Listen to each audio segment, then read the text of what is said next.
Hi, I'm Gaurav again from King of Retail Marketing. So in the last video we had discussed regarding the search engine optimization ranking factors.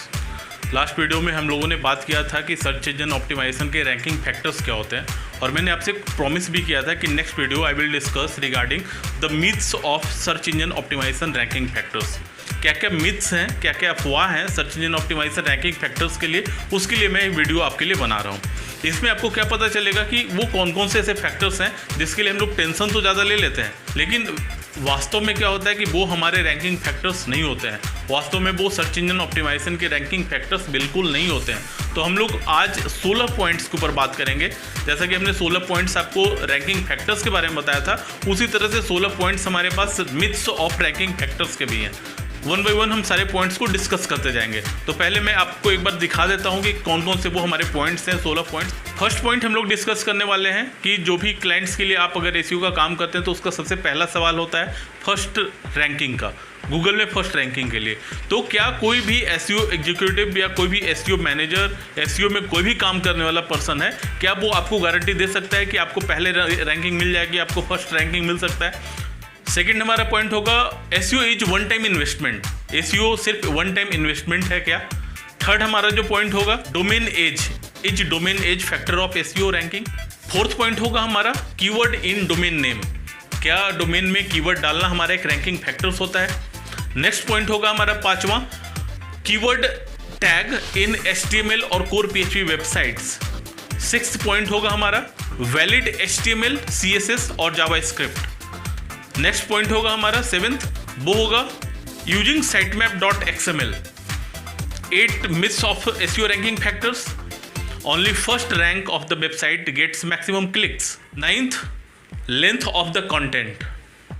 10th, old contents of your website performs better. 11th, the grammatical mistakes of your content may destroy your ranking. 12th, direct traffic. Yes, direct traffic can improve your search engine ranking. 13, paid advertisements like Google ads, Facebook advertisements can improve your organic ranking. 14, SEO is dead. Number 15, pogo stickings can affect your ranking. Number 16 and last, does government website backlinks can improve your ranking in SERP. So let's discuss all 16 points in detail. Let's continue our video. First ranking guarantee. बहुत time ऐसा देखा जाता है कि जो लोग भी SEO का काम करते हैं वो अपने क्लाइंट के साथ एक प्रॉमिस कर देते हैं अपने क्लाइंट के साथ कि मैं इतने ड्यूरेशन में आपके इस पर्टिकुलर वेबसाइट को इतने कीवर्ड से फर्स्ट रैंक में ले आऊँगा। तो इट टेक्स टाइम। मैं ऐसा नहीं बोल रहा हूँ कि कोई पहले पेज की रैंकिंग नहीं दे सकता, मैं ऐसा बिल्कुल नहीं बता रहा हूँ कि कोई फर्स्ट रैंकिंग नहीं दे सकता। मेरे भी बहुत सारे क्लाइंट्स के प्रोजेक्ट हैं जिनका फर्स्ट रैंकिंग है, लेकिन इट टेक्स टाइम, ये ज़्यादा समय लेता है। ऐसा नहीं है कि तुरंत किसी को आपने बताया, किसी का प्रोजेक्ट लिया और तुरंत वो पहले रैंक में आने लगेगा, उनका कीवर्ड्स तुरंत उनकी वेबसाइट पहले रैंक कर जाएगी। होता है कि जब भी कोई एसईओ एग्जीक्यूटिव आपसे प्रॉमिस करता है कि मैं आपके वेबसाइट को इतने कीवर्ड से फर्स्ट रैंक लेकर आऊँगा और वो भी एक लिमिटेड टाइम में, तो ये बिल्कुल अफवाह है, ये बिल्कुल myths of the SEO ranking factors है। ऐसा कुछ भी नहीं होता। It takes time. आपके कीवर्ड्स अगर अच्छे क्वालिटी के हैं, अगर उनका कॉम्पिटिशन अच्छा है, तो पॉसिबल नहीं होता कि इंस्टेंटली आपके कीवर्ड्स, आपकी वेबसाइट फर्स्ट रैंक में आ जाए कुछ कीवर्ड से। ये इसको समय देना पड़ता है। तो जब तक आप समय नहीं देंगे तब तक आपको फर्स्ट रैंकिंग नहीं मिल सकता है। आप पहले पेज तक जा सकते हैं, 10वीं रैंकिंग में, 8वीं रैंकिंग, 7वीं, 5वीं, 6वीं रैंकिंग तक आपकी हो सकती है, लेकिन फर्स्ट रैंक को अचीव करना थोड़ा सा टफ काम होता है और इसके लिए समय चाहिए होता है। इंस्टेंटली आप इस चीज़ को गेट नहीं कर सकते। सेकंड पॉइंट को डिस्कस करते हैं। SEO is one time investment. This is also myth of ranking factors कि एसईओ एक बार का इन्वेस्टमेंट है। SEO is not one time investment. SEO लगातार चलने वाला एक प्रोसेस है। SEO is the term which is continued through the SEO executive to get the good ranking in SERP. SEO एक ऐसा टर्म है, एसईओ एक ऐसा प्रोसेस है, एसईओ एक ऐसा वर्क है जो कि लगातार कंटिन्यू करना पड़ता है। कंसिस्टेंसी की ज़रूरत होती है हमारे एसईओ में। अगर आप कंटिन्यू एसईओ को नहीं करते हैं तो आपकी रैंकिंग नहीं मिलती है। तो ऐसा भी बिल्कुल नहीं है कि आपने 6 महीने एसईओ कराया, ऐसा बिल्कुल नहीं है कि आपने 6 महीने एसईओ कराया, आपकी रैंकिंग आ गई, उसके बाद आपने एसईओ कराना बंद कर दिया तो आपकी रैंकिंग कंसिस्टेंटली रहेगी। ऐसा बिल्कुल नहीं है। आपको हमेशा वर्क करना पड़ता है। जब आपकी रैंकिंग आ जाती है तो उसको वहाँ पे फिक्स करने के लिए, रैंकिंग को स्टेबल करने के लिए आपको लगातार काम करने की ज़रूरत होती है। अगर आप काम नहीं करते हैं तो आपका रैंकिंग स्टेबल नहीं होता है। तो ऐसा बिल्कुल नहीं है, बिल्कुल मिथ्स है कि आपका जो एसईओ रैंकिंग फैक्टर्स है ये बिल्कुल मिथ है कि एसईओ वन टाइम इन्वेस्टमेंट है। एसईओ में लगातार आपको इन्वेस्ट करना पड़ता है, तभी जाकर आपकी रैंकिंग कंसिस्ट हो पाती है। नेक्स्ट अब हम लोग डोमेन एज की बात करते हैं। क्या डोमेन अगर आपका पुराना है तो आपको जल्दी रैंकिंग मिलता है? ये बिल्कुल अफवाह है, बिल्कुल मिथ है एसईओ रैंकिंग फैक्टर का। ऐसा कुछ भी नहीं होता कि अगर आपका डोमेन पुराना है तो आपको बहुत जल्दी रैंकिंग मिल जाएगा। मैंने देखा है अपने एक्सपीरियंस के अनुसार कि जो डोमेन हमने आज से 2 महीने 3 महीने पहले लिया है वो भी अच्छे अच्छे कीवर्ड से, हाई कॉम्पिटिटिव कीवर्ड से रैंक में आ जाते हैं, जबकि 4 साल 5 साल पुराना डोमेन अच्छे रैंक में नहीं आते। तो this is myth that old domain can give you hire ranking. बढ़ते हैं कीवर्ड इन डोमेन नेम। क्या आपका डोमेन कोई कीवर्ड से है?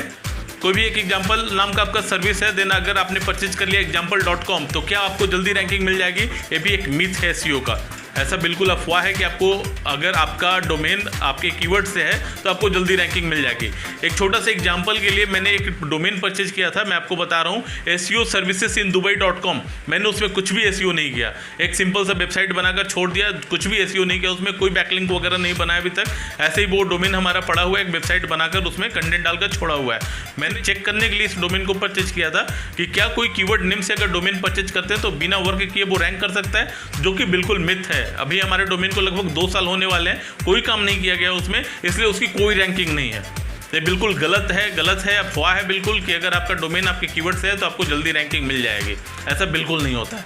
नेक्स्ट है कीवर्ड टैग इन HTML और कोर PHP वेबसाइट। मैं आपको बता दूं कि अगर आप लोग वर्डप्रेस यूज करते हैं तो वर्डप्रेस में एक फोकस कीवर्ड की रिक्वायरमेंट होती है, जो कि मिथ नहीं है। आपको करना पड़ता है, फोकस कीवर्ड आपको इंसर्ट करना पड़ता है। लेकिन जब हम एक कोर HTML या कोर PHP की बात करते हैं, जिसको आप स्टैटिक वेबसाइट भी बोल सकते हैं, जब हम उसकी बात करते हैं तो वहाँ पर क्या होता है कि आपको एक कीवर्ड टैग मिलता है। कीवर्ड टैग भी यूज करना होता है, लाइक टाइटल, मेटा डिस्क्रिप्शन, वहाँ पे एक कीवर्ड का भी टैग होता है। क्या कीवर्ड टैग की जरूरत होती है SEO रैंकिंग फैक्टर के लिए? तो बिल्कुल नहीं, ऐसा कुछ भी नहीं होता है। गूगल ने काफ़ी साल पहले ही मना कर दिया है कि कीवर्ड टैग का हमारा कोई यूज नहीं है। अगर आप कीवर्ड टैग को यूज नहीं करते हैं अपने HTML कोड के अंदर तो भी उसकी कोई ज़रूरत नहीं है, उसका कोई इंपॉर्टेंस नहीं है अगर आप कीवर्ड टैग को यूज कर रहे हैं। तो इसका मतलब कि अगर कीवर्ड टैग आप यूज नहीं भी करते हैं तो भी आपको अच्छी रैंकिंग मिलती है, क्योंकि आजकल जो मैक्सिमम कीवर्ड्स वगैरह हैं वो टाइटल, मेटा डिस्क्रिप्शन और कंटेंट के अंदर ही आ रहे हैं। नेक्स्ट है valid HTML, JS and CSS code. बहुत सारे लोगों का कहना है कि अगर आपके वेबसाइट का HTML कोड गलत है तो आपको रैंकिंग आने में दिक्कत हो सकती है। पहली बात कि HTML कोड अगर गलत होगा तो आपके डिजाइनिंग ही अच्छे नहीं हो पाएंगे। तो ये सिर्फ एक डिजाइनिंग पर्पस है कि अगर आपका HTML कोड अच्छा नहीं है तो आपके डिजाइन अच्छे नहीं हो सकते हैं, आपके कंटेंट का फॉर्मेशन अच्छा नहीं हो सकता है। CSS अगर आपका अच्छा नहीं है तो आपके डिजाइन अच्छे नहीं हो सकते। जावास्क्रिप्ट अच्छा नहीं है तो आपके वेबसाइट की फंक्शनैलिटी अच्छी नहीं हो सकती है। ऐसा बिल्कुल नहीं है कि उसके कारण आपका रैंकिंग चला जाएगा या फिर रैंकिंग आने में ज़्यादा हेल्प करेगा अगर आपके HTML बिल्कुल 100% परफेक्ट है, आपका CSS और जावास्क्रिप्ट अगर 100% परफेक्ट है। तो ये लोग बिल्कुल भी हेल्प नहीं करते हमारे रैंकिंग फैक्टर में। ये सिर्फ हमारे डिजाइनिंग पर्पस से होते हैं कि आपकी वेबसाइट का डिजाइनिंग क्या है। हाँ, जब आप CSS और जावास्क्रिप्ट को बल्क में यूज करते हैं तो उससे क्या होता है कि हमारे वेबसाइट का लोडिंग टाइम जरूर बढ़ जाता है। तो वेबसाइट को लोडिंग टाइम को इम्प्रूव करने के लिए हम लोग क्या करते हैं कि CSS और जावास्क्रिप्ट में थोड़ा सा कटौती करते हैं। हम लोग देखते हैं कि जो CSS और जावास्क्रिप्ट यूजफुल नहीं है उन सारे CSS और जावास्क्रिप्ट को हम लोग यूज नहीं करते, हटा देते हैं। उससे क्या होता है कि हमारी वेबसाइट का जो लोडिंग टाइम है वो काफ़ी इम्प्रूव हो जाता है। तो ये लोग रैंकिंग फैक्टर में किसी भी तरह से हेल्प नहीं करते, आप इन सब चीज़ को इग्नोर कर सकते हैं। नेक्स्ट SEO मिथ है आपका रैंकिंग का कि sitemap.xml जो फाइल होता है वो आपकी रैंकिंग के लिए काफ़ी हेल्पफुल होता है। ऐसा बिल्कुल गलत है।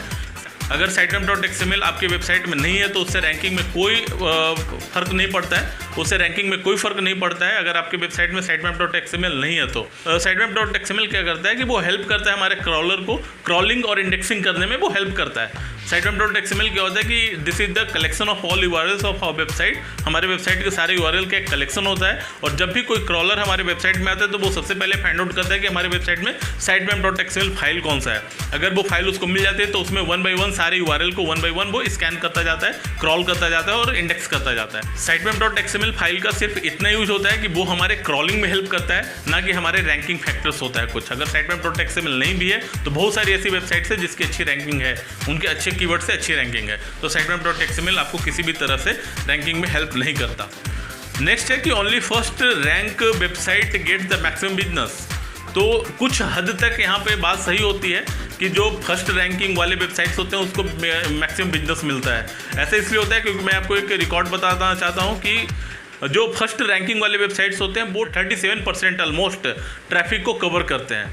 अगर कोई 100 लोग आ रहे हैं उस कीवर्ड से सर्च करने के बाद, तो 37 पीपल जो होते हैं वो पहले रैंक वाले वेबसाइट को क्लिक करते हैं। तो ऐसा नहीं कहा जा सकता कि सिर्फ 37% में बिजनेस होता है। 37% के अलावा जो लोग होते हैं वो रेस्ट ऑफ द लिंक्स के ऊपर क्लिक करते हैं, रेस्ट ऑफ द वेबसाइट्स के ऊपर क्लिक करते हैं। तो जो बाद के बिजनेस होते हैं वो सारे लोगों को भी मिलता है। ऐसा जरूरी नहीं कि जो वेबसाइट सिर्फ फर्स्ट रैंक में है उसी को ज़्यादा बिजनेस मिलेगा, और भी जो वेबसाइट्स है उनको भी बिजनेस मिलता है। नेक्स्ट है कंटेंट लेंथ के बारे में। एसईओ मिथ हेवी है, एसईओ रैंकिंग फैक्टर का मिथ हेवी है कि अगर आपके वेबसाइट का कंटेंट 3000, 2000, 2500 के बीच में रहेगा तभी आपको अच्छी रैंकिंग मिल सकती है, जो कि बिल्कुल गलत है। आप ऐसा बिल्कुल नहीं है कि अगर आपके कंटेंट बहुत ज़्यादा है तभी आपको अच्छी रैंकिंग मिल सकती है। मैंने देखा है कि हाई कॉम्पिटिटिव कीवर्ड्स में 400-500 वर्ड वाले भी वेबसाइट अच्छी रैंक में आते हैं, उनकी रैंकिंग भी सबसे टॉप में आती है अगर उनके कंटेंट का लेंथ मात्र 400-500 वर्ड होता है। तो length is not the ranking factor. Next है कि ओल्ड कंटेंट्स परफॉर्म्स बेस्ट। कहने का मतलब है कि अगर आपकी वेबसाइट में बहुत पुरानी कंटेंट है तो वो बहुत अच्छा परफॉर्म करती है रैंकिंग के मामले में, जो कि बिल्कुल गलत है। आपका कंटेंट, मैंने लास्ट वीडियो में बताया था, कंटेंट रिसेंसी नाम का एक टर्म होता है हमारे एसईओ में। उसका कहना है कि अगर आप कंटेंट को जितना ज़्यादा अपडेटेड रखते हैं, जितना ज़्यादा टाइम आप एडिट करते हैं, उतनी ज़्यादा आपकी रैंकिंग इंप्रूव होती है। तो ऐसा बिल्कुल नहीं है कि अगर आपने 2 साल 3 साल पुराने कंटेंट को अपने वेबसाइट में रखा हुआ है तो वो काफ़ी अच्छे रैंक में रहेगा। ये एसईओ रैंकिंग फैक्टर बिल्कुल भी नहीं है।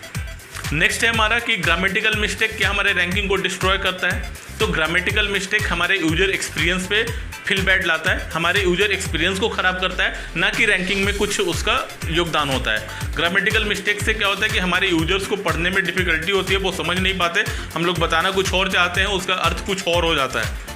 अगर आपने ग्रामेटिकल मिस्टेक किया तो आप इन्फॉर्मेशन कुछ और देना चाह रहे हैं और उसका अर्थ कुछ और हो जाता है। तो ग्रामेटिकल मिस्टेक को हमें सिर्फ यूजर एक्सपीरियंस के लिए इंप्रूव करना होता है, ना कि रैंकिंग फैक्टर में कोई इसका योगदान होता है। नेक्स्ट है कि डायरेक्ट ट्रैफिक इंप्रूव करता है आपके सर्च इंजन रैंकिंग को, जो कि ब्लंडर है अगर लोग ऐसा सोचते हैं। बहुत सारे लोग हैं जो मेरे से भी मिलने आते हैं, वो बोलते हैं कि अगर मैं अपने वेबसाइट में रोज़ 10,000 ट्रैफिक भेजूँ तो क्या हमारी रैंकिंग इंप्रूव हो सकती है। मैं उन लोगों को हमेशा समझाता हूँ कि आपका जो ट्रैफिक है बिना मतलब का ट्रैफिक है, कोई इसका बेनिफिट होने वाला नहीं है।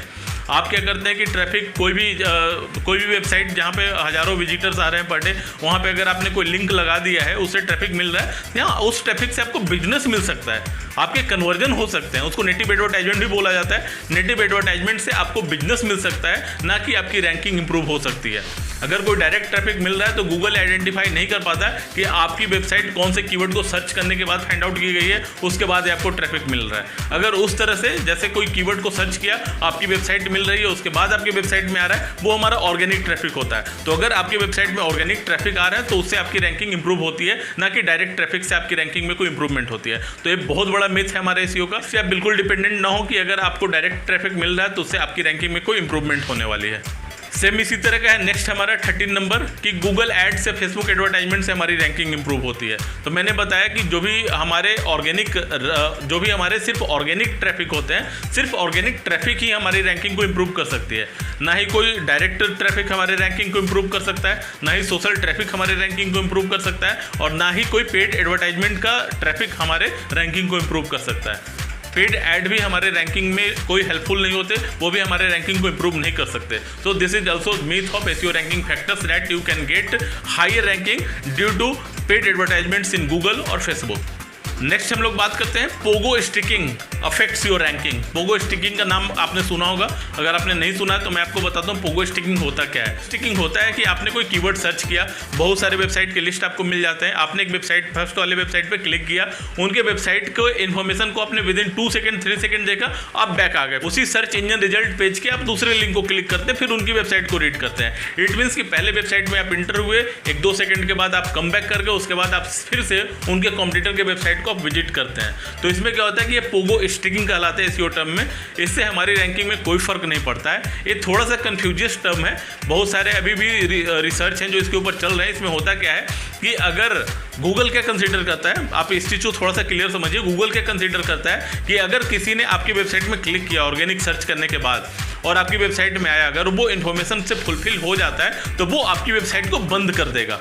अगर उसको सफिशिएंट इन्फॉर्मेशन मिल जाता है तो वो आपके वेबसाइट को क्लोज कर देगा, ना कि बैक आकर फिर से दूसरी के वेबसाइट में जाएगा। अगर वो दूसरे वेबसाइट में जाता है तो गूगल थोड़ा सा कंफ्यूज हो सकता है कि if you are not providing the sufficient information on your website then he can move towards the another website. वो क्या करता है कि अपनी इन्फॉर्मेशन को फाइंड आउट करने के लिए दूसरे वेबसाइट में जाता है। तो यहाँ पे गूगल कंफ्यूज होकर हो सकता है कि आपकी रैंकिंग को थोड़ा बहुत डाउन करे। मैं इसलिए बार बार बता रहा हूँ कि थोड़ा सा कंफ्यूजियस टॉपिक है, आप भी आगे भी रिसर्च चल रहे हैं इसके बारे में कि अगर ऐसा होता है तो गूगल आपके रैंकिंग को डाउन कर सकता है। अगर गूगल ये फाइंड आउट करता है कि आप अपने वेबसाइट से इन्फॉर्मेशन सफिशिएंट दे रहे हैं तो गूगल आपको रैंकिंग इंप्रूव करता है। अगर आप नहीं दे पा रहे हैं तो गूगल आपकी रैंकिंग को ड्रॉप कर सकता है। सो this is under research till now. Next है हमारा कि links from the government websites like .edu .gov can improve your ranking. तो ऐसा बिल्कुल गलत है कि अगर आप गवर्नमेंट वेबसाइट से लिंकिंग कर लेते हैं तो आपको रैंकिंग में इंप्रूवमेंट मिलता है। हाँ, अगर उनकी वेबसाइट में, गवर्नमेंट की वेबसाइट में ट्रैफिक ज़्यादा है तो आपको हो सकता है कि वहाँ से एक रिफरल ट्रैफिक भी मिल सकता है। आपके रैंकिंग को इंप्रूव कोई भी गवर्नमेंट की वेबसाइट नहीं कर सकती, आपको उसके लिए बैकलिंक बनाना पड़ेगा, आपको सिर्फ वहाँ से ट्रैफिक मिल सकता है। लास्ट हम लोग डिस्कस करते हैं कि इज एसईओ डेड। बहुत लोगों के माइंड में आता है कि एसईओ डेड हो चुका है। मैं आप लोगों से बता दूं कि एसईओ कभी डेड होने वाला नहीं है, क्योंकि एसईओ एक ऑर्गेनिक रिजल्ट होता है हमारा। ऑर्गेनिक रिजल्ट कभी भी डेड नहीं होने वाला गूगल से। अगर गूगल आगे आने वाले समय में बहुत करेगा तो ये करेगा कि वो पहले का पूरा पेज, फर्स्ट पेज पूरा एडवर्टाइजमेंट का रख सकता है, लेकिन सेकंड पेज से फिर भी हमारे पास एसईओ का ही रिजल्ट होगा। और जो स्मार्ट यूजर्स हैं आजकल, स्मार्ट कस्टमर्स हैं, उनको सबको पता होता है कि ये सारे वेबसाइट एडवर्टाइजमेंट के बदौलत टॉप रैंकिंग में है, और ये अगर खुद का अपना रैंकिंग नहीं ला सकते तो हमारे वेबसाइट को कैसे टॉप रैंक में ला सकते हैं। तो जो लोग भी एसईओ के ऊपर ट्रस्ट करते हैं, जिन्हें भी लगता है कि ऑर्गेनिक ट्रैफिक से, ऑर्गेनिक रैंकिंग से उनको बेनिफिट होने वाला है, तो वो एसईओ का काम कभी भी नहीं बंद कराने वाले और एसईओ कभी डेड नहीं होने वाला। अगर आपको इसके बारे में ज़्यादा जानकारी चाहिए तो आप नील पटेल के लेटेस्ट ब्लॉग को पढ़ सकते हैं। नील पटेल ने आज से 4 महीने पहले एक पोस्ट अपना निकाला हुआ था कि क्या एसईओ डेड हो चुका है। उसमें उन्होंने काफ़ी एक्सप्लेन करके बताया हुआ है कि एसईओ कभी डेड होने वाला नहीं है। सो फ्रेंड्स, आज के वीडियो में हम लोगों ने बात किया कि टॉप एसईओ रैंकिंग फैक्टर्स क्या क्या होते हैं। तो आप लोगों ने 16 इन टॉपिक से क्लियर समझ लिया होगा कि कौन कौन से ऐसे फैक्टर्स हैं जिसके ऊपर आपको बहुत ज़्यादा फोकस नहीं करना है। Yes, these are helpful. ये सारे चीज़ हैं जो कि आपको ओवरऑल एसईओ करने में हेल्पफुल होते हैं। आपको ये सब चीज़ को करना चाहिए क्योंकि ये सारे ऐसे फैक्टर्स हैं जो कहीं ना कहीं यूजर के ऊपर, कंटेंट के ऊपर, आपके वेबसाइट लोडिंग टाइम के ऊपर काफ़ी ज़्यादा इंपैक्टफुल होते हैं, लेकिन इनका रैंकिंग से कोई लेना देना नहीं होता है। इसलिए हमने इन सारे 16 पॉइंट्स को myths of SEO ranking factors के अंदर रखा हुआ है। हम लोग नेक्स्ट वीडियो में मिलेंगे फिर से कोई नई इन्फॉर्मेशन के साथ। तब तक के लिए बाय बाय, थैंक यू।